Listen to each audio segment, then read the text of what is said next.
right. So we really have a good matchup here today. We have three very unique strategies, very different. They're going to get you exposure to that international marketplace. They're going to do it in very unique ways, right? First, I would call this a dividend matchup.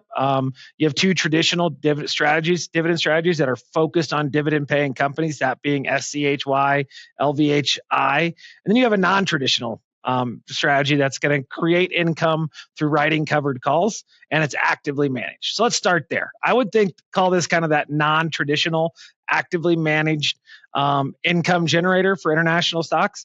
First, on the actively managed side, they are very active. If you look over history, the team that is managing this portfolio for Amplify is really making bets and making changes over time, right? Look back a few years ago, energy was the largest allocation in the portfolio. Today, it's much smaller, with much larger allocations to information technology, much more growth tilt to the portfolio. So they're actively picking the stocks that they believe are going to outperform in the current environment.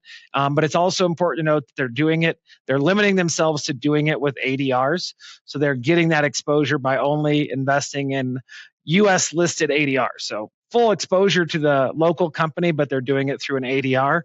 So it's as you'll see when we talk about it, it's got a more of a growth tilt right now. That's not historically true, but it does right now within the portfolio. And then you kind of switch over to SCHY and LVHI. I would call SCHI a core dividend portfolio. Right? It's very diversified. It's 100 stocks. They're looking for dividend payers, but also applying a lot of stringent quality screens. So kind of a fundamentally developed portfolio. It's going to have a value tilt, just like LVHI. It will consistently have that value tilt, but it's going to get you a good broad-based diversification, low-cost exposure to the marketplace. And then there's LVHI. I would call it your defensive dividend income.